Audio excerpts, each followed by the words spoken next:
Hey everybody, it's Wakeangel 2001, and Paramount Plus just dropped their new trailer for the Knuckles series. It's going to be a 6-episode short series that starts airing April 26th. And I kind of feel like this is sort of supposed to be a soft adaptation of the Sonic Adventure stuff. Like since Shadow's gonna be featured in the next movie, then that's gonna be like the Sonic Adventure 2 thing. So since this is leading up to it, we're getting our Sonic Adventure out of the way. But that's just my speculation. Instead of interrupting myself by putting up a big old screen cap that covers the whole screen, I am shifted off to the side here so I can put the pictures here, and we'll respond there.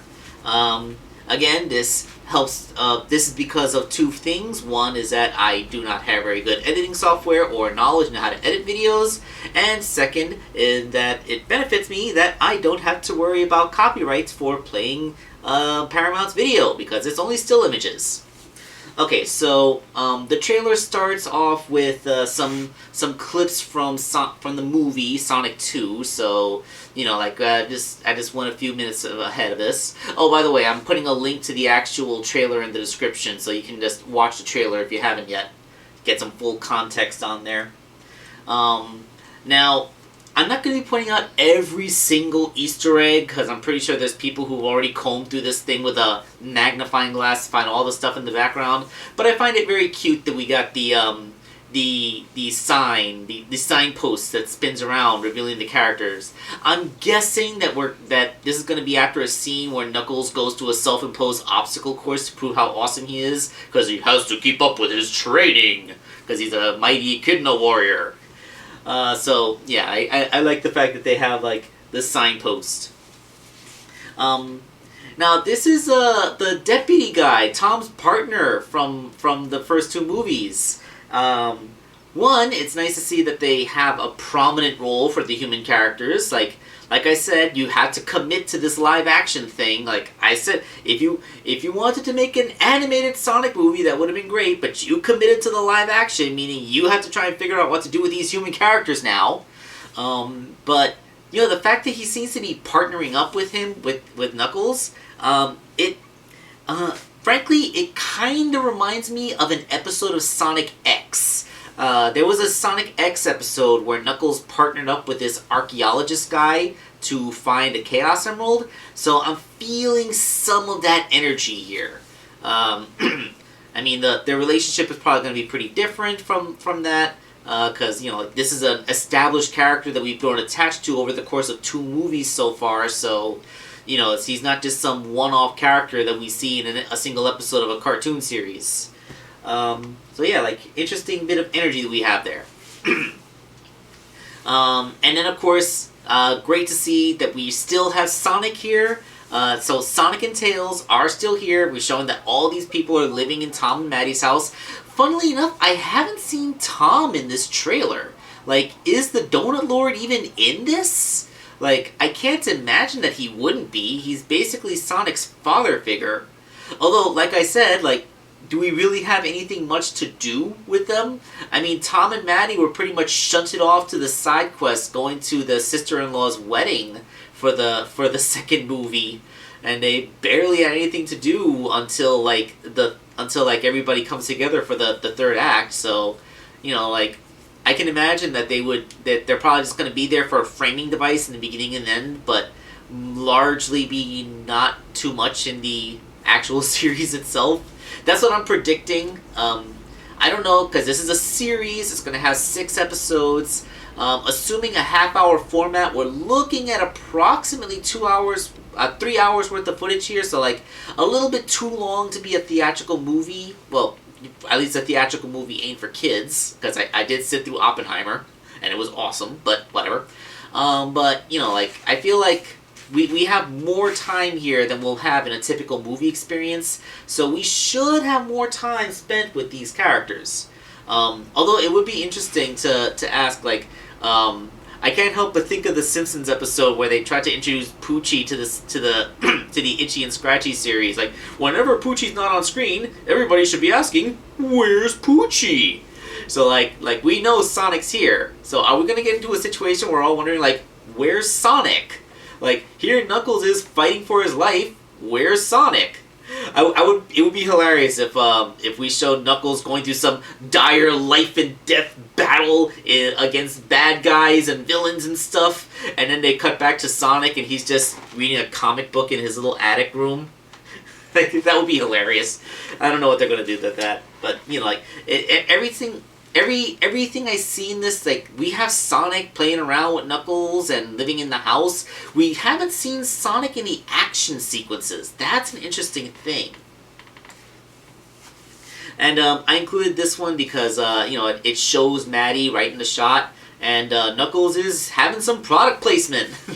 Yeah, I mean, we had Olive Garden, we had that real estate place. I've already forgotten the name of the real estate.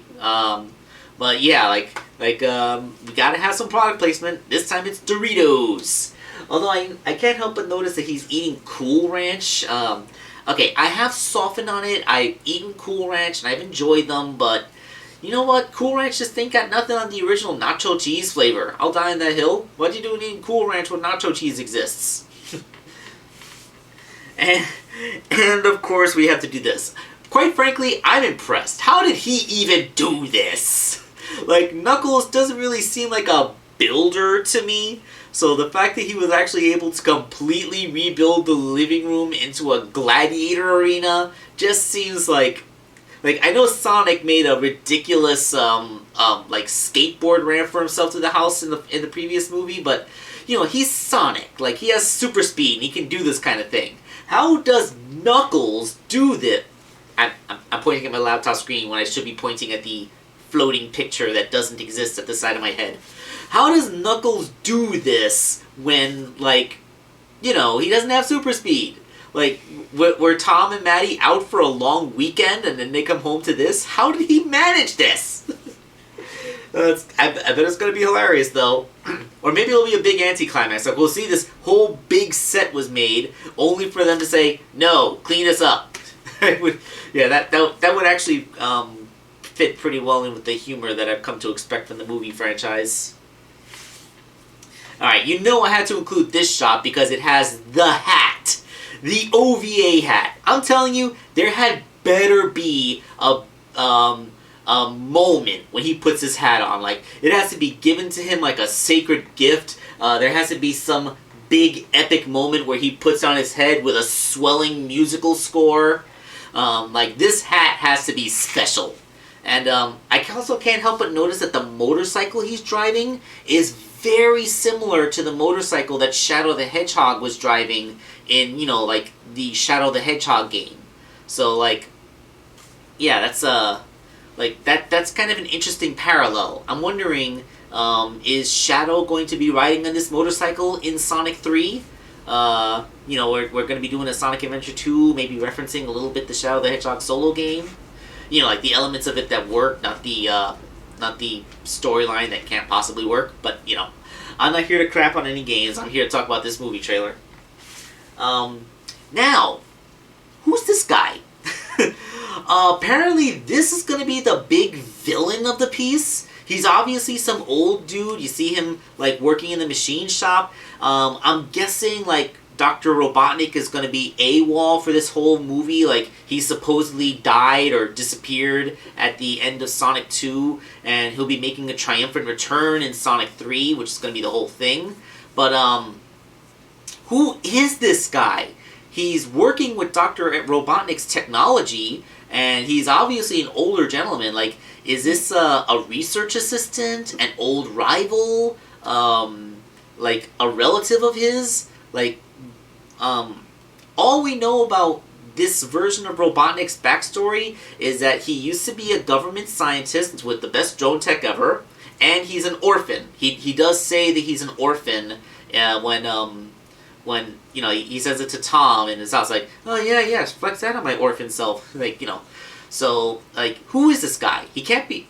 I'm not sure if he'll be a relative, maybe a cousin, like some like you know, an orphan just means your parents are dead. Like, he could still have extended family, But I'm leaning more towards a research assistant, possibly a rival, maybe even some guy that just found a stash of Robotnik's technology and reverse engineered it, and he's just lying about having ever worked with Dr. Robotnik. That's entirely possible. But what is interesting is this. Chaos drives, which is what I want to call them. I know they're just tubes that have Knuckles' hairs in them, the same way that Dr. Robotnik had a tube that had one of Sonic's spines in it, which he could use to power his technology. So, like, apparently Knuckles, he needs to be careful where he sheds. Like, you know, when your individual hairs can be used to make infinite power batteries, maybe you should be a little bit more careful where you drop them. I mean, personally, like, I think it's irresponsible for you to not donate these. Like, imagine if you could power a city block with one of these quills and solve the energy crisis. Like, then you're like, what do you eat? What kind of food do you eat to make sure your hair grows well? Because like, I can imagine like if I could be doing this, I would be plucking out my hairs to give to power plants, and I'd have to make sure that my hair keeps on growing so I can keep plucking them out to give. Yeah. Although it is, you know, like, it has been shown that Knuckles has similar abilities to Sonic, like, with the crackling lightning, except Sonic has blue lightning that gives him speed, Knuckles has red lightning that gives him strength. Is that a reference to Sonic Heroes? Because, like, in Sonic Heroes, you could collect those power spheres, like, blue gems enhance the speed member of the team, red spheres enhance the power member of the team, and yellow balls help the flight member of the team. Is this a reference? Is this glowing energy a reference to Sonic Heroes, perhaps? And then we have these two guys. I don't know what their deal is, but obviously, like, these could be rogue GUN agents. They could be acolytes of Dr. Robotnik. They could be both. We could have a little inside job thing going here. It seems that their role here is to try and capture Knuckles the same way they were trying to capture Sonic. Maybe they figured Knuckles is an easier target because he's not as fast as Sonic, he can't run away. And I do love how they give Knuckles a role reversal, like, you want my power? Do I look like I need your power? Of course, the girl ruins it by saying, of course we need his power, and I could just see in the guy's expression, like, oh, do you not know how to banter? Like, I'm guessing, like, we're gonna have like the black guy is gonna be like the we have a duo here. You're gonna have like the over the top expressive comedy making guy, and then the girl's gonna be a straight man who responds to the things he says with completely dry wit, perhaps killing his jokes by stating obvious things. Like I feel like they're gonna have that kind of energy based on this brief interaction we see. Yeah, like, interesting to see some human villains here. And then look at this mech. Holy crap, this mech. Little bit Iron Man 2 with the whips that they got going on. A little bit Whiplash. Although, like, how can we not reference the MCU at this point? Everything is trying to be the MCU these days. Even the MCU is trying to be the MCU. But you know what? Past the MCU inspiration, I'm seeing a little bit GUN tech here. Like the bosses from Sonic Adventure 2, like the Egg Walker and the you know, like the GUN mecha that you fight as bosses. Like, I'm getting a little bit of that energy from the design of this thing. Like the big old cockpit window in the front, like the big body with the legs coming out the bottom, and like it seems less Robotnik and more GUN-ish. That's what I'm getting with this kind of thing. Like, I'm not sure. Like, this is me speculating. I think rogue GUN or GUN rejects or Robotnik acolytes who would be using technology from GUN. That's what I'm getting from this. So yeah, like that's what I'm speculating the big bad is. And then I just decided to include this. Like, obviously if they're throwing poker chips up at the screen, it's going to be significant at some point. I mean, casino stuff features very heavily in almost every Sonic game. There's a casino or theme park theme stage, like gambling in some way, in almost every Sonic game.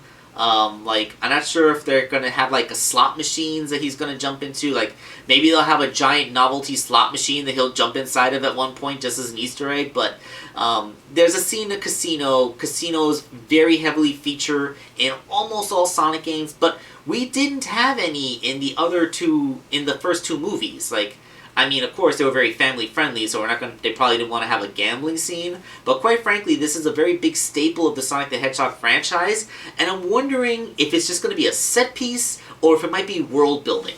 Because I've been privy to some fan theories about like how is Dr. Eggman so prominent, and one of the theories is that he probably launders money through casinos, or perhaps he himself is a high roller using his 300 IQ to win games of chance, like by predicting which way roulette wheels are going to land, or counting cards using the math in his head, like that's just theories I've heard about why Eggman and casinos seem to go together.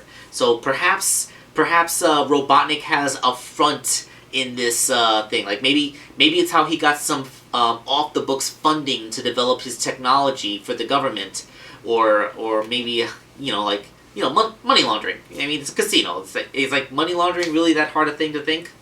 I'm not sure if the guy specifically is going to be significant. But as for guys who are specifically significant, what's Pachacamic doing here? Pachacamic died centuries ago in the video games, but here he is working in a bowling alley? I mean, that is Pachacamic. Not only does he have the mustache and the eyebrows, he has a name tag that says it. He's Pachacamic. Like, what's Pachacamic doing here? And this kind of throws off the whole last of the echidnas thing that Knuckles has going on. Like, are we going to do like an Archie Comics thing where Knuckles finds out he's not the last echidna, but like the other echidnas are somewhere? Like, okay, for those of you who may not be familiar with the Archie Comics, the explanation for why Knuckles thought he was the last of his kind but actually wasn't is because apparently the echidnas had hidden themselves and their capital city away in a pocket universe on Angel Island, because at some point there was a nuclear war on the island that completely destroyed its environment, and the echidnas saved everybody by shunting everybody off to pocket realities where they would be able to live until the environment on the island recovered. It took about 200 years to do so, and the echidnas returned all of the denizens of the island back to their rightful homes as the island recovered, leaving only themselves and the dingoes, who were the people that started the nuclear conflict, in their own pocket realities. And like them coming out of that pocket reality was a whole source of drama for the Knuckles comic.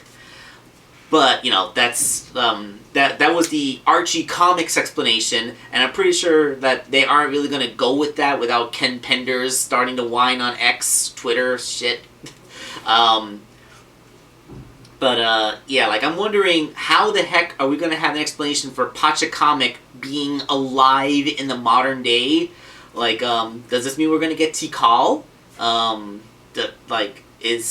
Seriously, like, I would understand if Pachacamic was here and we're, like, having a flashback to centuries ago, but, like, to have him wearing modern clothing in the bowling alley, like, this is, like, he's only on this, like, this is obviously there just so we would pause and speculate, because there is no explanations given in the trailer. He is literally on screen just for this. I had to be very quick to pause it on this, lest he be off screen. He doesn't say anything. There's no lines explaining what he's doing there. Like, we just have Pachacamic, and, like, that's it. Here's Pachacamic. Have a good day. Like, yeah, like, what the heck is Pachacamic doing here? This is going to bug me more than anything else until I finally get to see this show. Like, Jesus.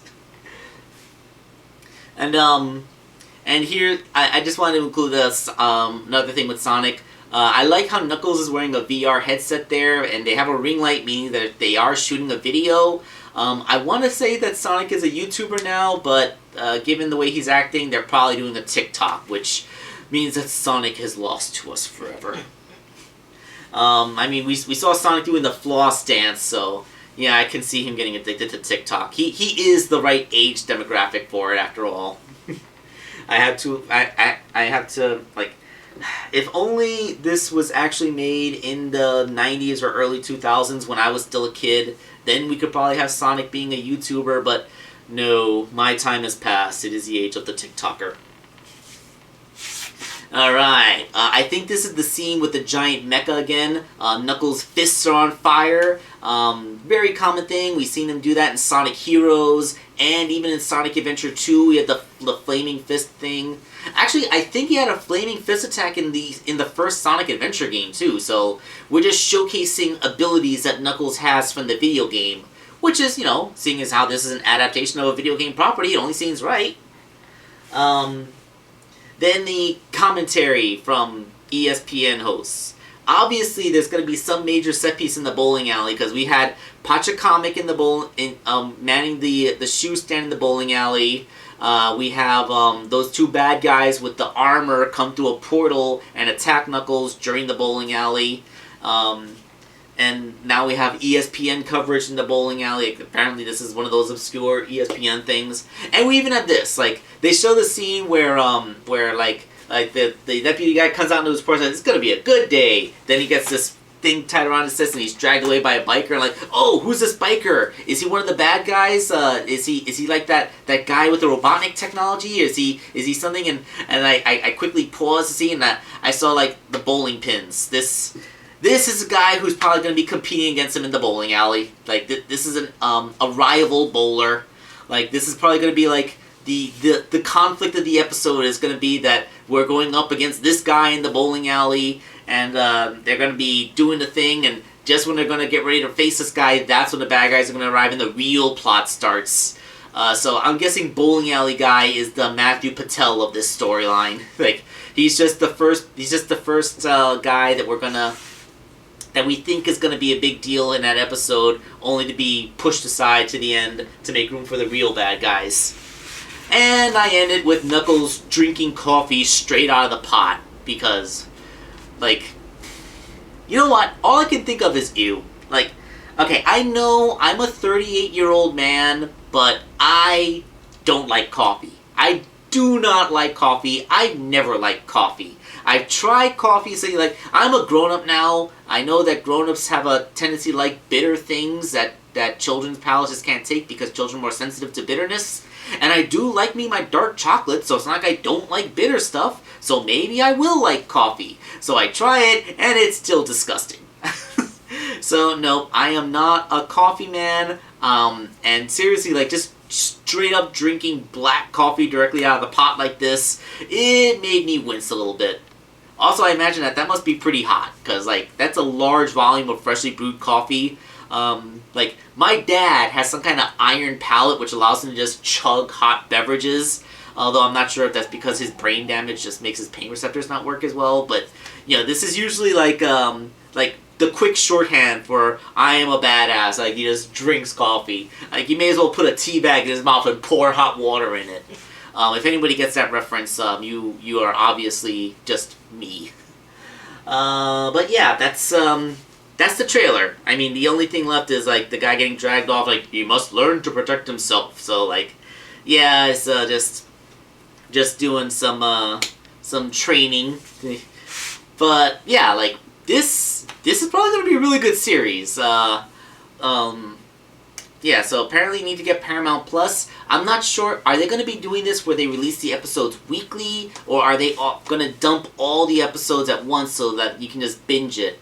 Because, like, part of me feels like if you do if this is starting in April 26th, and you release one episode weekly and there's 6 of them, then you'd be done in the beginning of June. And since Sonic 3 comes out on December 20th, you'd have about 6 months before the actual third movie starts. So, I'm like, what I'm saying is this is supposed to be like movie 2.5. Like they wanna if they give a 6-month buffer, then it'll give everybody a chance to see the series. Like whether you have an active subscription and watch it as it comes out, or you wait for it all to release and then just buy 1 month subscription so you can binge it and then cut it off. Like perfectly legitimate ways to watch the show that will not resort in sailing the high seas because you want to support the things that you like, correct? But yes, that's like a lot of stuff there, and like there's a lot of cool action set pieces that they're showing. Like this is going to be an actiony show, and it's going to have the characters and actors from the previous movies, which is all great. But so little details on the actual plot. Like what's actually going to happen here? Don't know. Like all we know is that someone's going to try and take Knuckles' power and use it to power their machines, which is modus operandi for any Sonic property. That's basically what Sonic the Hedgehog is. It's a mad scientist who's trying to figure out how to use magical crap to power his technology so he can use it to take over the world. Think about it. Every single Sonic game is like that. Whether he's collecting Chaos Emeralds, unlocking ancient gods, stealing alien energy, like, there's been at least 3 Elder Gods, finding ancient ruins, there's never really been a time when you haven't used some kind of weird, magical, supernatural crap that you're trying to control with technology to take over the world, and you're being thwarted by heroes with natural powers. That's everything to do with Sonic the Hedgehog. The whole franchise is like this, so if anyone says that this is derivative or based on something like have you never experienced this franchise before? But, that's just my baseless speculation. Hoping that this series is actually as good as this trailer makes it look. And they haven't actually released anything other than a teaser trailer for the Sonic 3 movie. Like we had Shadow's laugh. They haven't even revealed who Shadow's voice actor is yet. That's how tight-lipped they're being. Like, wow. But yeah, hopefully we'll get answers in this series, or even if it doesn't have Easter eggs or hints as to what's going to happen in the third Sonic movie, at the very least, it looks like it should be a fun romp on its own, which is important. Like, I think the failures of, in the worser MCU and DCEU movies, I think they show, like, when you make something with the sole intention of it being a bridge between movies, like, you're automatically making something lackluster. You shouldn't be making constant backdoor pilots or bridging material for other media franchises. When you make something, it has to stand its own. Like it should be something that you can enjoy watching, even if you don't have that big of an investment in everything. Now I know, no, you know what? I'm gonna stand by that.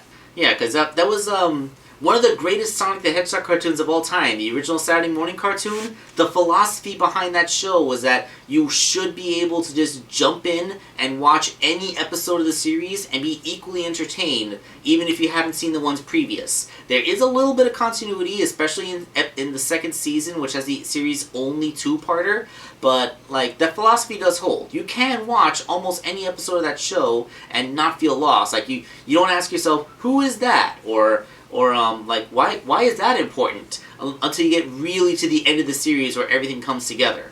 Like, okay, don't watch the last episode without context, but almost any of the other episodes, they work fine. And I feel like that philosophy should work with the Sonic the Hedgehog movies as well. Alright, I feel like I'm starting to get a little bit hoarse, so I think I'm going to end it here. This is Wakeangel 2001, signing off.